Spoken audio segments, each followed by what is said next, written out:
Historically, China has relied on Australia to supply around 70% of its required mineral resources through imports. On the other hand, when Morrison took power in 2018, this dynamic underwent a profound shift that significantly altered the outcome. During that time period, Australia took a position similar to that of the United States, establishing policies designed to restrict the activities of Chinese local enterprises.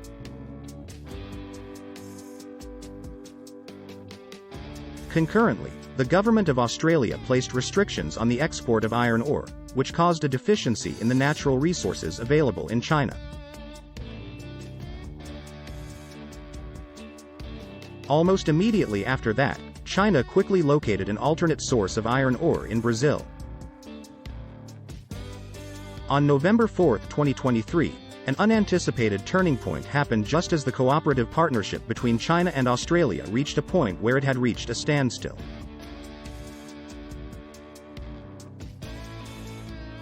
It was a clear indication that the United States' warnings would not be taken seriously when Australia's Prime Minister traveled personally to China. Instead, Australia focused on regaining lost ground in the Chinese market by demonstrating goodwill toward China in the form of the return of 3 priceless cultural artifacts and relics, as well as the cancellation of a review of the 99-year lease on Darwin Port.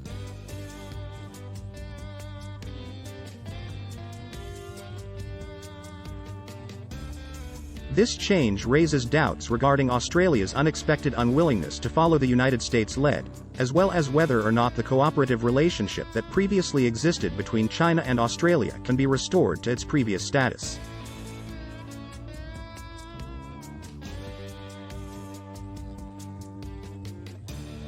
A subscription to Word Answer will provide you with more insights into worldwide projects and partnerships, as well as critical information about China.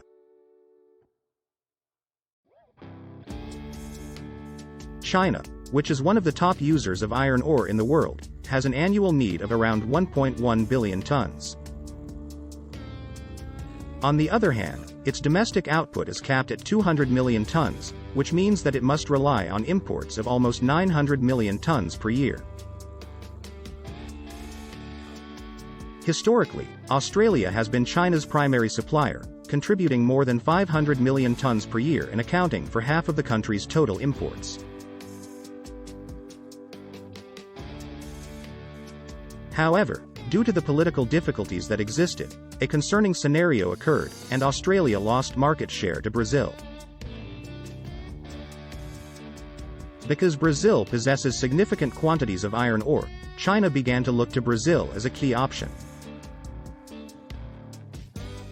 In 2022, Brazil made the decision to pay for transactions with China involving iron ore in RMB, which led to an even higher increase in shipments. In spite of a general rise in prices for iron ore around the globe, China, as a major economic power, is still in need of significant imports to satisfy domestic demand. By changing its stance on working together with the United States, Australia was able to grasp the opportunity to reclaim some of the market share it had lost in China.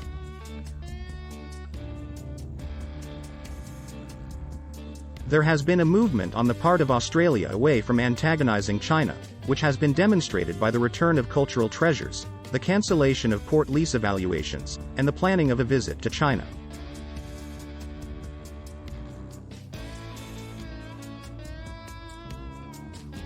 The backstory reveals that Australia's previous Prime Minister, Morrison, directed the implementation of measures against China, which had an effect on the country's economic and trade relations.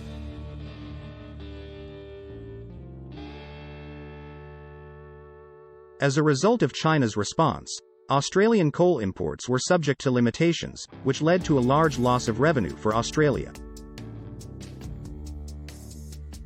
In an act of retribution, Australia placed limitations on the export of iron ore, significantly hurting economic ties between the two countries. These limits have caused economic issues for enterprises in Australia that are tied to iron ore, which has resulted in layoffs and difficulties in running operations.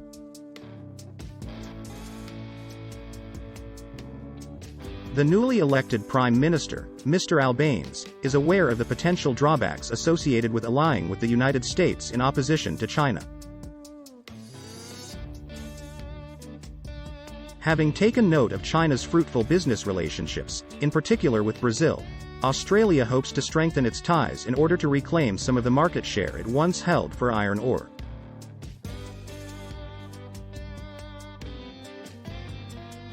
The new Australian Prime Minister is about to begin a 4-day visit to China, during which time the possibilities of rekindled cooperation will be investigated.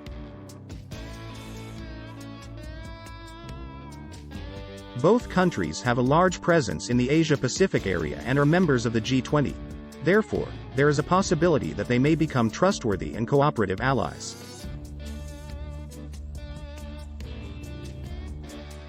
China's recent restart of imports of Australian timber and coal is a positive indicator that the country is ready to forge greater economic ties with Australia.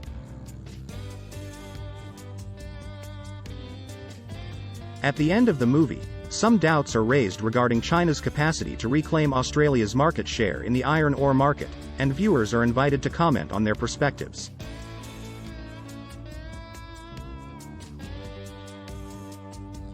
Significant benefits for Australia's iron ore industry are predicted in the event that China resumes importing iron ore from Australia. These benefits might reach over 70 million tons in November and December 2023 if China does resume these imports. Viewers are encouraged to voice their thoughts on the film about China's possible recovery of Australia's iron ore market share and the reasons why Australia tries to rescue the Chinese market share.